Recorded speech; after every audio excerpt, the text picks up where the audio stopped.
शासकीय law college गुना द्वारा आपराधिक न्याय सुधार 2024 पुराने और नए आपराधिक कानून की तुलनात्मक विश्लेषण पर राष्ट्रीय वेबिनार का आयोजन किया गया। कार्यक्रम की शुरुआत पीजी कॉलेज के प्राचार्य बीके तिवारी एवं लॉ कॉलेज विभाग अध्यक्ष वंदना गुप्ता द्वारा मां सरस्वती के समक्ष दीप प्रज्वलित कर की गई, जिसमें Vijay Shekhar Pandey, assistant professor, Amethi law college Ranchi एवं advocate Gagan Singh Parmar, lawyer, supreme court of India, new Delhi द्वारा वेबिनार के माध्यम से पुराने और नए आपराधिक कानूनों का तुलनात्मक विश्लेषण किया गया। इस दौरान विधि महाविद्यालय के समस्त स्टाफ सहित लॉ कॉलेज के छात्र छात्राओं ने नए आपराधिक कानून के बारे में जानकारी प्राप्त की।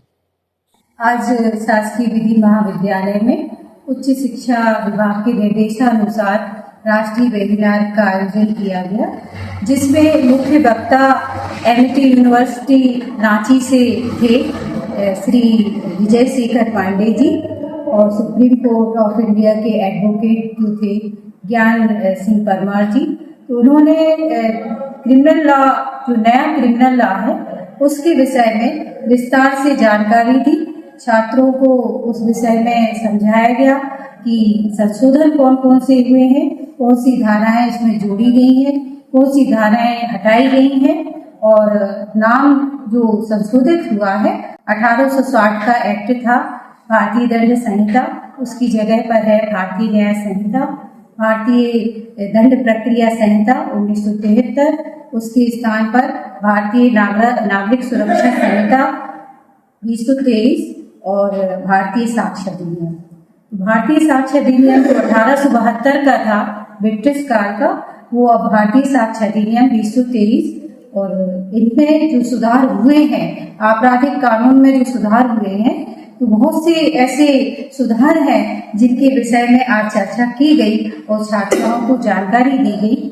और इस विषय में आपको विस्तार से हमारे प्रोफेसर हैं, हमारे साथी डॉक्टर चंद्रभान अहरवार जी, वो आपको चर्चा करेंगे।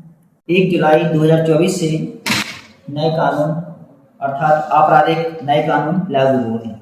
इनमें मुख्य जो प्रावधान में संशोधन किया गया है, जोड़े गए हैं, उनमें से जैसे कि वर्तमान परिप्रेक्ष्य में संचार माध्यम बहुत ही प्रभावी है। तो संचार माध्यम के माध्यम से अगर कोई भी है ना किसी प्रकार से है ना व्हाट्सएप पे, ईमेल पे, टेलीग्राम पर, और इस प्रकार जितने भी साधन है, इस पे किसी प्रकार की चैटिंग करता है, तो इन चैटिंग को एविडेंस माना जाने लगा है।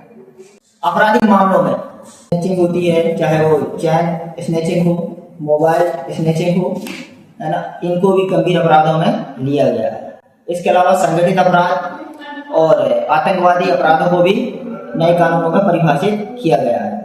दुष्कर्म से संबंधित मामलों में महिलाओं के जो बयान होंगे वो पुलिस महिला अधिकारी द्वारा ही लिए जाएंगे, और उसके अभिभावक या उसके कोई रिश्तेदार की मौजूदगी में ही लिए जाएंगे।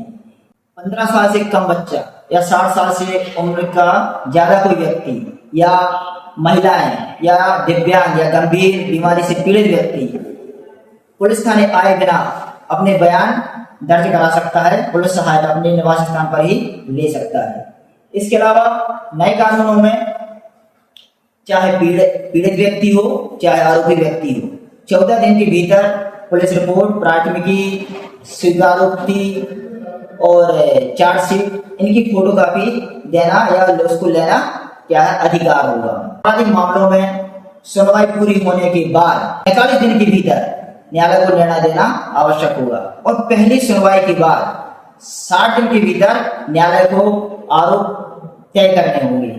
इसके अलावा अब कोई भी तलाशी या जब्ती होगी, उसमें वीडियोग्राफी के माध्यम से ही वो की जाएगी।